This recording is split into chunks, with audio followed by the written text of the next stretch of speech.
Tara, samahan niyo kami mag-travel, mag-discover, at ma-experience ang magagandang tanawin, masasarap na pagkain dito sa Pilipinas.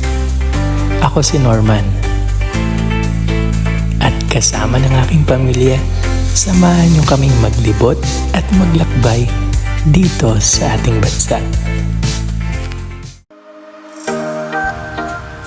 Kung ano pa talaga yung biyahe na hindi nyo pinagpaplanuhan, yung pa talaga yung matutuloy.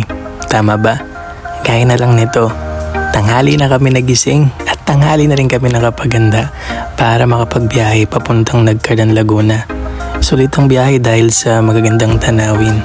Pero hindi rin inaasahan ng traffic, ang ulan, ng baha. Pero okay lang yun. Basta sama-sama ang pamilya at masaya kami nagbabiyahe, okay lang. Matapos nga ang mahigit 3 oras na biyahe, nakarating na rin kami ng Nagcarlan, Laguna. Matapos kumain at pahinga, nagkayayaan po kami na bisitahin ang pinagmamalaki na Nagcarlan na paliguan. Ano, tara, samahan niyo kaming tuklasin niyon. Dali-dali na nga kaming sumakay ng sasakyan at nagbiyahe papunta sa malamig na paliguan. Umabot lang kami siguro ng 10 hanggang 15 minutos para makarating sa aming paroroonan. Halata naman na marami ang mga tao na dumadayo dito.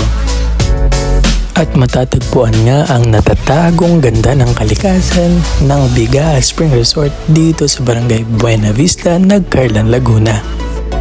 At huwag kayong mag-alala, mura lamang ang entrance fee at cottage dito.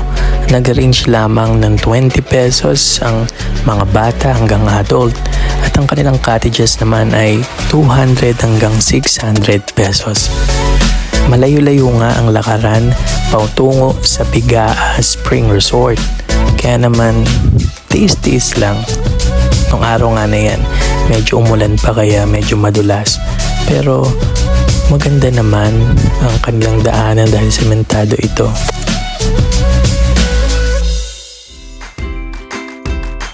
Hindi naman kayo maiinip sa paglalakad lalo na kung sama-sama at nagkakwentuhan kayo. Samahan nyo pa na makakita kayo ng magagandang tanawin, mga puno at mga hayop kagaya ng kabayo, baka at kalabaw. Marami yan dito.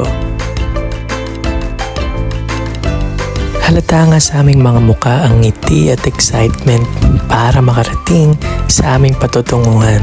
Makalipas nga lang ang ilang minutong lakaran, nakarating na rin kami dito sa Bigaa Spring Resort. Matapos nga ang ilang minutong paghihintay, nakarating din ang ilan sa aming mga kasama.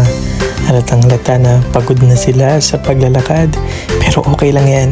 Sulit naman ang makikita nila.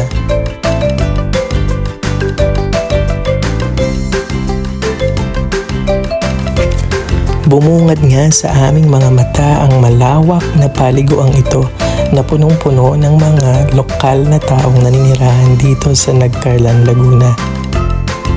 Ang tubig dito sa Bigaa Spring Resort ay nagmumula sa bukal na nanggagaling sa bundok. Kaya naman, presko at malamig ang tubig na nanggagaling dito. Kaya naman enjoy na enjoy ang aming pamilya sa paglangoy at pagpapalamig. Samahan mo pa ng saya na makikita mo sa mga tao na naandito. Talaga namang marerelax ang iyong mga isipan dahil sa mga luntiang puno at talamang nakapaligid dito. Bukod nga sa malamig na tubig na meron dito sa Bigaa Spring Resort, meron din nagtitinda ng malamig na ice cream. Kaya naman napabili nga kami.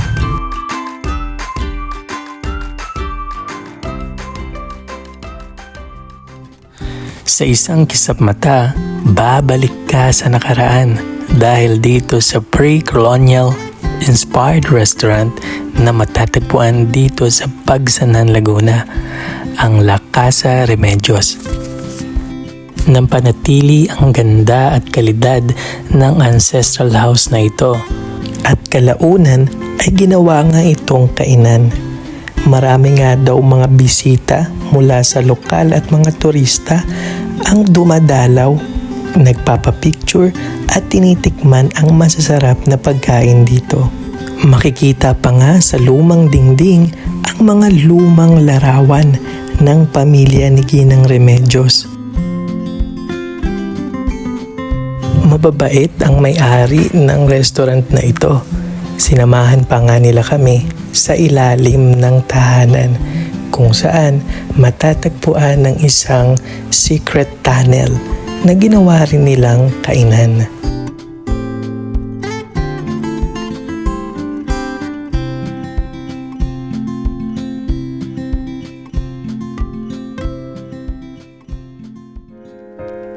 Hindi nga naman mabubuo ang pagpasyal namin dito kung hindi namin titikman ang masasarap na pagkain kanilang inihanda. Kaya naman hindi na kami nagpatumpik-tumpik pa. Nag-order na kami ng makakain. Maraming mga uri nga ng pagkain ang kanilang ino-offer dito. Merong Filipino style cuisine at meron din namang Spanish cuisine.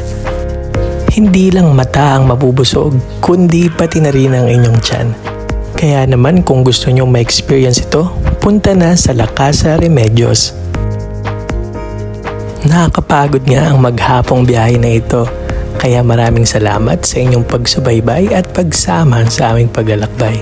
Hanggang sa muli, paalam!